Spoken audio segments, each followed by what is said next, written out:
Hello, and thank you for tuning in to the Stuff I Heard podcast. I'm your host, Joshua Peak, and we are cruising right along into September.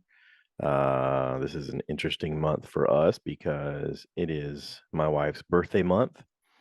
I don't think she understands how much of a big deal it is to me that I celebrate her birth and the fact that she is part of my life, been a huge part of my life, the biggest, hugest part. Over the last 20 plus years. But yeah, happy birthday. I love you. And I wish you'd let me make your birthdays a bigger deal. But yeah, so happy birthday coming up. Um, let's talk about some stuff I heard. Okay. So I have been kind of busy with work, but going back and forth to work, I do listen to some podcasts. And there's a couple that I've been listening to over the last week. Whitney Cummings has a podcast called Good for You, and she had Dr. Drew on this past episode that I listened to, kind of recent.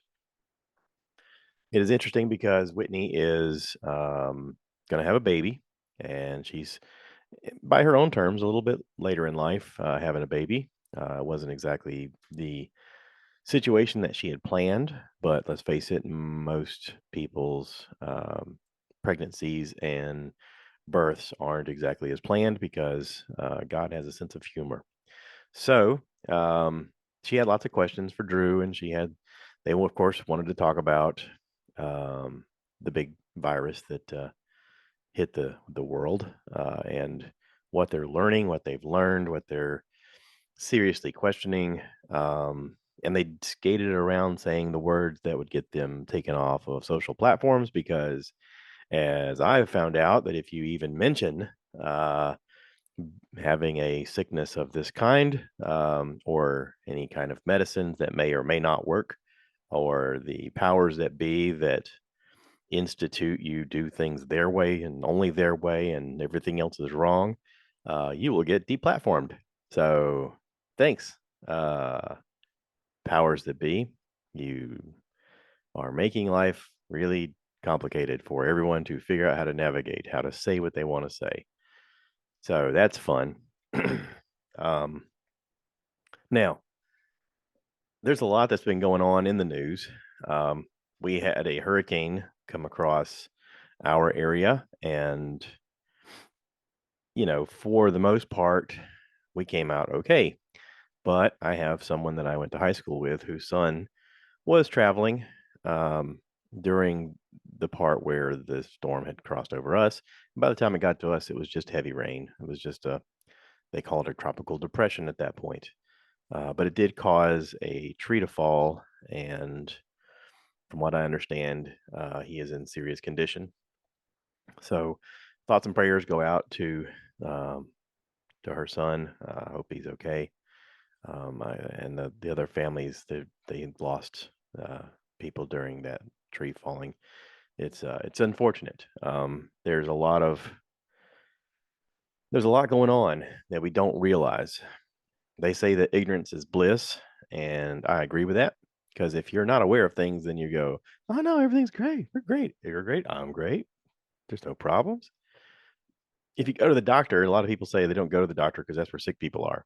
When you go to the doctor, that's when you find out, oh, you've actually had this tumor this whole time. Oh, I was happy until I found out I had this tumor, and then once you find out that you have the tumor, then you don't make it. There is a certain grace to ignorance is bliss. I find that the more I learn, the more I sort of kick myself over the fact that I don't know enough. Um, it's like, when you were a teenager, you thought you knew everything. If anybody out there has teenagers, just ask them. Ask them any question, and they'll tell you the answer, and they know it. It's absolutely true, and they know everything. And then the older you get, the more you question everything. You're like, did I really learn that, or did I just say I learned it? And you find other people that are smarter than you, and you start asking them questions, and before you know it, you're educating yourself all over again, and you're going, "What I thought this was the answer, and it's totally not." Oh man, come on! Just yesterday, we went over to a friend of ours' house, and there was three guys there talking, and we were discussing football stuff, watching college football, and we were all drawing blanks on every point we wanted to make. It was literally, I'm the youngest of the group. I'm 49, going to turn 50 soon. And our conversations were, that guy that played with the team and he was drafted from, God, what year was that? And all of a sudden, none of us are making sense because we can't remember any of the things that we want to say. So all of us have our phone in our hands and we're trying to Google information and trying to find the information of, what the heck we're even talking about so we can make a point that we've already forgot about what the point is by the time we get the name out. So, yeah, it's fun. So I hope everybody out there is doing well. If you get a chance to listen to Whitney and Dr. Drew together, they're both extremely smart.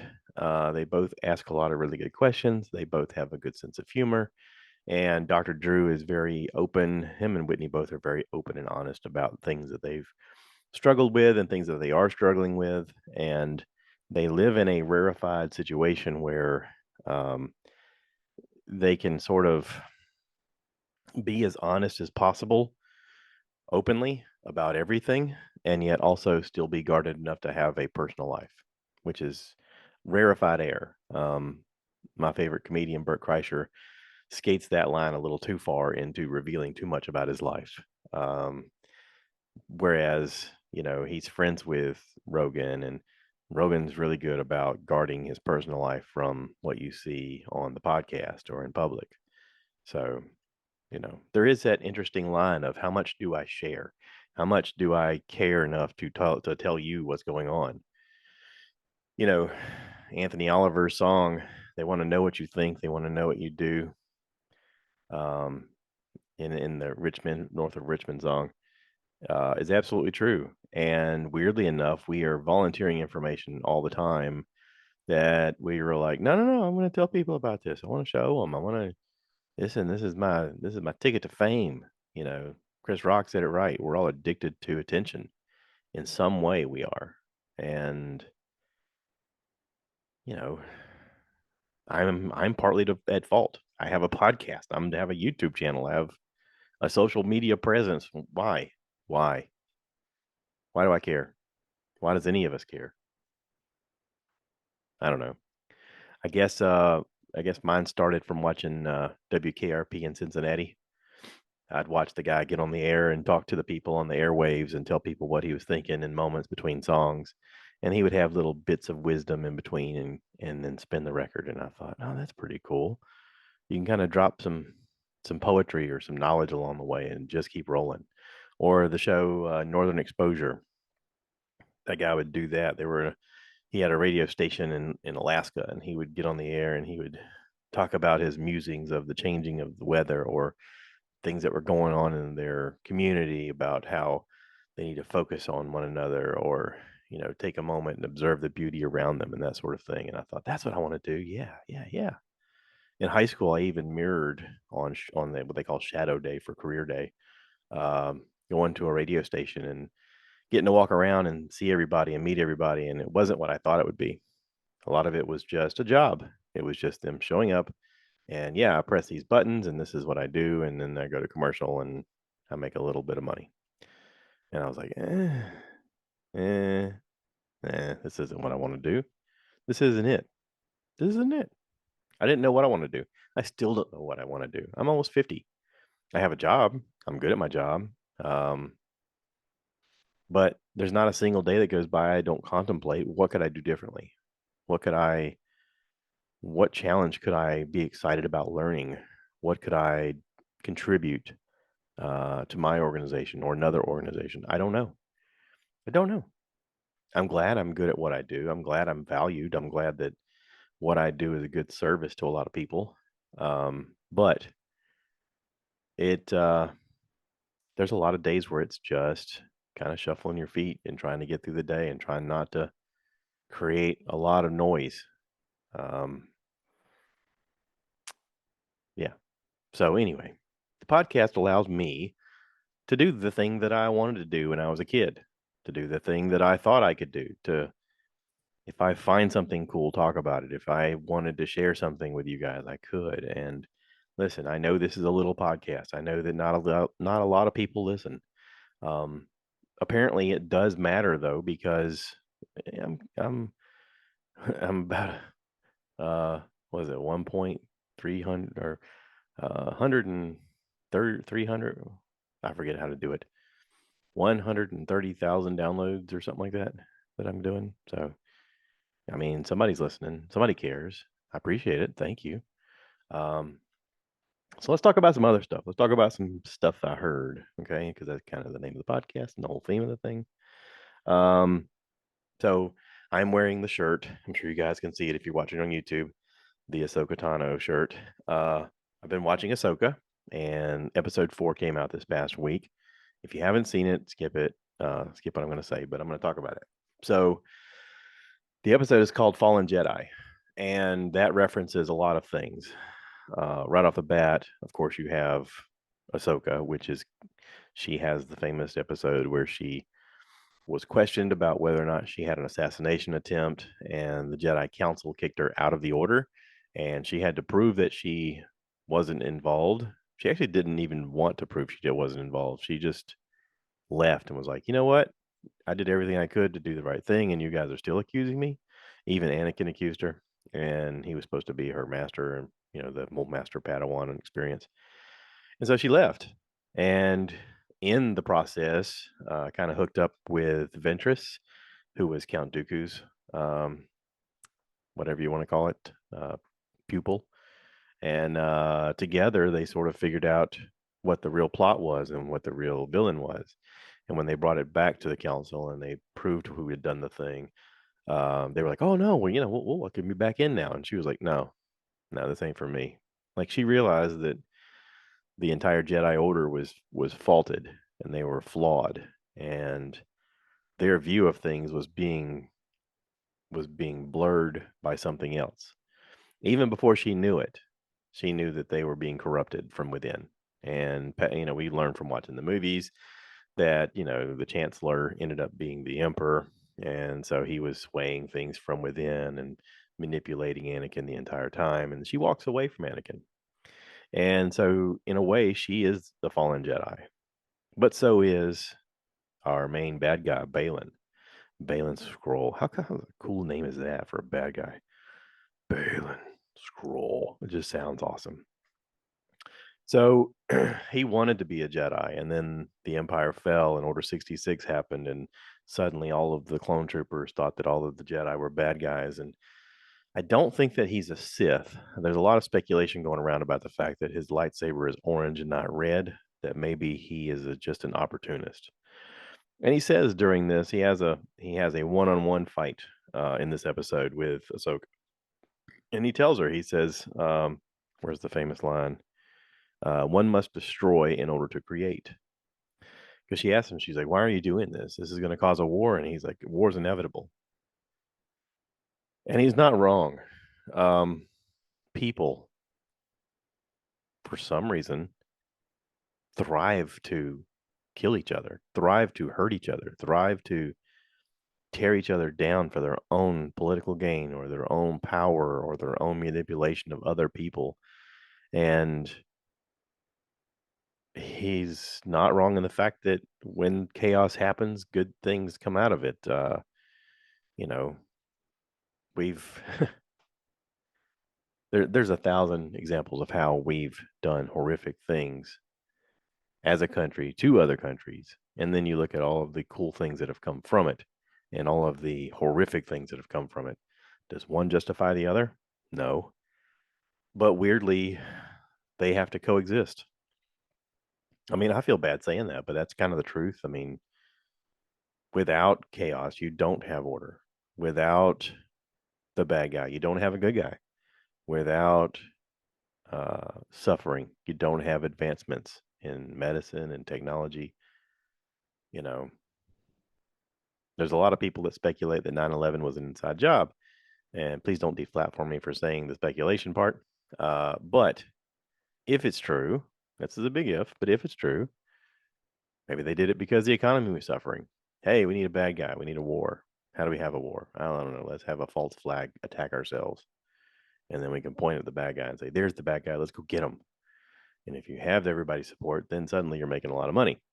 Now, is Star Wars a fictionalized version of us? It's possible. It's very possible. There's a lot of times where art emulates life in a way that is able to poke fun at the situation and show the absurdity of what we're doing, but also at the same time create art. And Star Wars is not that far from Us Wars. Just got better characters. So anyway, we get a lot that's happening in this episode. Baylan and Ahsoka fight, really good fight. Um, I was impressed with how they were able to do the physical dynamics of Rosario playing Ahsoka Tano. I thought in the first couple of episodes they had her moving just a little too slow, and I thought in this one they did a good job of showing her at the speed that she should be, compared to. Listen, it's hard to compare real life to animated, but they did a good job. During the fight, we see plenty of examples where they're telling her and Sabine not to split up. You guys are better together. You get to see a moment of that whenever they're fighting these HK droids. Um, and the moment they split up is when they start to lose. Even Hu Yang says that out loud. He's like, "You guys do better together. Stay together." And first thing they do is they split up. Kind of like the Scooby Doo gang. Hey guys, we're in the spooky area. You and Scooby go over there where the thing came from, and we're going to go over here and investigate this office. It's like the dumbest. Anyway, again, you have to destroy in order to create, right? So, right off the bat, they do the thing that Baylan says, and Sabine goes off on her own, and she is chasing after, what's her face? What's her name? I can't think of her name. The other chick, you know what I mean? Where is the thing? It's in front of me. I've just got to read the name. Morgan. Um, Sabine's fighting Morgan, or no, Morgan is the witch lady. Anyway, Sabine's fighting the other chick with the dark lightsaber, with the orange lightsaber, and she, at a moment, does a gesture where she like tries to use the Force because she gets her lightsaber knocked out of her hand, and it doesn't work. But it sort of tricks the chick that she's fighting, into thinking that she may have it. But then she uses some of her Mandalorian skills to get out of the situation. She actually makes it back to the star map and sort of holds the star map hostage, because she has a blaster to it and can destroy it with her blaster. She has Mandalorians are known to have very strong weapons, and hers is no exception. Um, she's got her blaster to the star map, sort of holding it hostage. And Baylan defeats Ahsoka, kicks her off the side of some Stonehenge type thing, towards the ocean, and you see her fall, but you don't know where she goes. And my first thought was, did she fall into the ocean? Did she fall and hit a platform below? Did she fall and maybe somebody swooped in with a spaceship and caught her? I mean, I was like, where did she fall? And we see that later on in the episode, but I'll get there. Um, but you get to see Baylan and her interact, and he's good at not only using all of his skills as a physical presence, but also his wit. And he tells her, he says, you know, don't do it for me, do it for you. You don't want to destroy that map. You want to go there just as much as I do for different purposes. You want to go to find Ezra. So do it for Ezra. Come with me, and I promise you no harm will come to you. That's the one thing I can do. I can let you come with me, and no harm will come to you. And she agrees. Um, the other dark Jedi chick comes to him and comes to her and tries to hurt her, and he's like, "No, leave her alone. I made a deal. She's gonna come with me." So this is based on Shin. Shin's her name. Anyway, this is based on a lot of samurai type stuff of you got your good guys and bad guys and all that sort of thing. And with every samurai, you have a disciple underneath you who's learning, an apprentice who's learning to be the next samurai. And so there's always this plotting and angling of, this is what I want to do and this is how I got to get you to do it. So again, it's not only just the physical element, but as the psychological element as well. So he convinces her to give him the star map, so they can complete their direction. And the star map is a big deal. The star map is them plotting how to leave their known galaxy to go to another known galaxy. And we learn from listening to different podcasts. I learned from listening to um, Neil deGrasse Tyson on Joe Rogan talk about how the vastness of space is infinitely more nothingness than there is something. And so them plotting how to hyper leap from where they're at to where Ezra and Thrawn are is very important that they get it right. Because if they're off just by a little bit, they're lost. They're lost forever. Like there's no coming back. So it's interesting how they've used a little bit of the Force, a little bit of witchcraft, a little bit of science, a little bit of everything to move the story forward to where you're going to have them now taking off and going to find Thrawn and Ezra. And you needed this to happen. I mean, just like he says again and again, you got to destroy in order to create. So they destroy the relationship between Ahsoka and Sabine. They destroy the star map because once he gets the directions they need, he takes his lightsaber and zaps the thing so that hopefully nobody can follow them. And he's destroyed what he thinks he's destroyed is Ahsoka, because once he kicks her off the edge of that thing, I mean, you see him kind of resident on, well, she's gone. But we see her, okay? We see her, and she's in the world between worlds. This is the thing that we thought we'd see all along. This is the look of the outside of the design for the t-shirt that I'm wearing. It's that star map thing that's like behind her and around her. It's part of the logo that's with her. And we saw that in Rebels whenever she was battling Anakin as Vader to try to save them. Um, we don't see it, but we're assuming that he ended up killing her. But we see Ezra pull her through the world between worlds and basically save her. And when she wakes up, she looks around. You can tell she remembers where she is and she knows where she is. I mean, she knows that she's in this world between worlds. But I'm sure she's thinking, how did I get here? Like I was fighting Baylan and all of a sudden I'm here. Am I dead? Did I get pulled through again? Is Ezra going to be part of this? How did I get here? And the first thing she hears is Anakin say, Snips, which is what he used to call her. And she turns and she sees him. And it's Anakin. It's Anakin. So Hayden Christensen making his debut as Anakin on the show, which I'm super excited about. The question is now, what are they going to do for episode 5? Are they going to use this world between worlds to leap to where Ezra is? Or are they going to go back? Is she going to collect with Hugh Yang and maybe use the space whales to find out where Thrawn and Ezra are? Don't know. Sabine Wren is with them. She's with Baylan and Shin and Morgan. So yeah, don't know. Okay, so we had a lot of fan theories about Merrick. Is Merrick going to end up being Starkiller? Is Merrick going to end up being a dark version of Ezra? Is Merrick going to end up being Kanan, be resurrected by the Night Witches?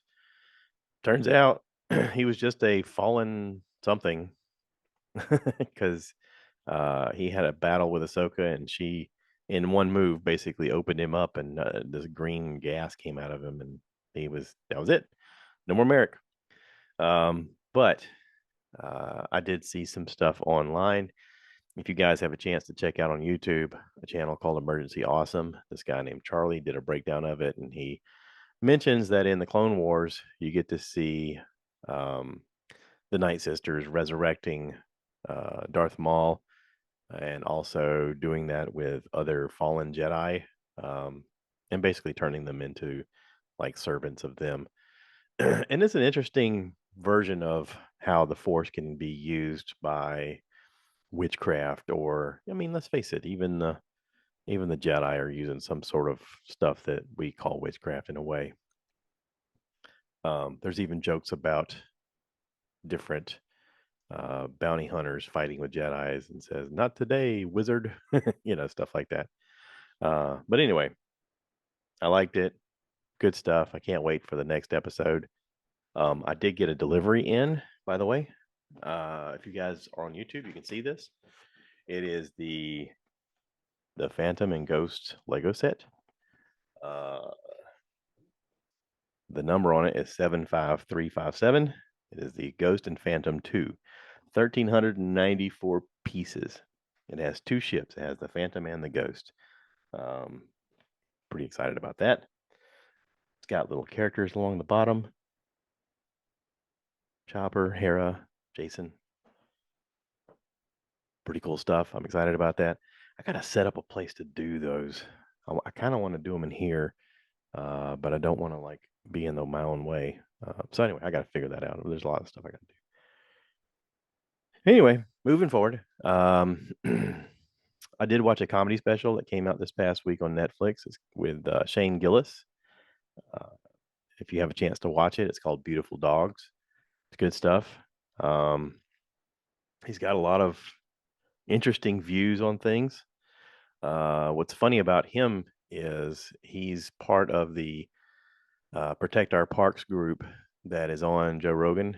Him and Ari Shafir and Martin Norman get together and they basically talk about what's going on.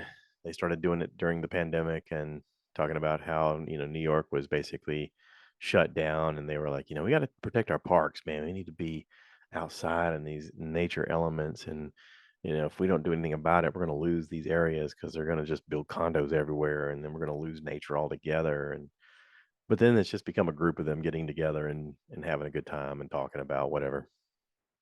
But Shane Gillis started being part of Bert Kreischer's Tops Off World Tour, and I got to see him personally in Lawrenceville, Georgia, during one of those events. That was last year. Pretty good stuff. What was fun was listening to Bert talk about how his oldest daughter, Georgia, is very progressive, and she, you know, is leaning more and more towards the liberal side of things about how to treat people and how to think and how to feel and that sort of thing. And Shane Gillis sort of challenges your thoughts on that, but also makes you laugh at the absurdity of it all. Um, he's he's pretty quick. His humor is very quick. He had a lot of jokes in this that I thought were great. Um, but I mean, he's good. You got to watch it. I'm just saying, you got to watch it. It's called Beautiful Dogs. I'm not going to give any jokes away, but yeah, good stuff. Right now, it's number one on Netflix, and a lot of that's because some of the top comedians in the world are like, you got to check out this special. It's great when your peers recognize that you're good. It's really good when they tell other people to go check you out, because then that helps big time. That helps other people see you, people you may not normally bring in to see you perform. Um, and when they do it out of just the love of their heart, because they like what you do and they like you, that just speaks volumes about what a kind of character you are. So check it out. All right. And that's all I got for right now. I hope everybody's doing well. We have a special thing that we're going to be doing this week, and I'm looking forward to that. So I may be sliding in here to do a podcast at the last minute next week. Who knows? We'll see. Depends on how much I can get done and what kind of period of time we have. But look for some content. I'm not going to reveal what it is. Kind of want you guys to be anticipating and looking forward to it. So I hope everybody's doing well. Please remember, if you have a chance, to say a prayer for those who were affected by the last hurricane. I know they're still struggling. And keep an eye on this Hurricane Lee. If you're anywhere near where this path of this thing is going to go, you want to get away from there. And right now, they're predicting it to go towards New York and Rhode Island and stuff like that. And if you're anywhere near where this thing's going to go, like leave, go several states away. This is going to be a really bad hurricane. They don't normally get hurricanes up there. I think the last one that affected like New Jersey, New York area was Hurricane Sandy, and it was mostly just a ton of rain and wind. But this is going to be way bigger than that. So just keep an eye on it, like everybody. If you're on the East Coast, keep an eye on this thing because there's no telling what it'll do. Um, I know it's been at a 5, been hovering at a 4. I can tell you that being here in Florence, South Carolina, we're about 75 miles from the coast. And if it decides to turn towards us, I'm getting out of Dodge. I'm not sticking around here because that kind of force at a 4 or 5 is devastating. Um, we're not safe 2 hours in. I mean, it is going to wreck a ton of stuff if it hits land.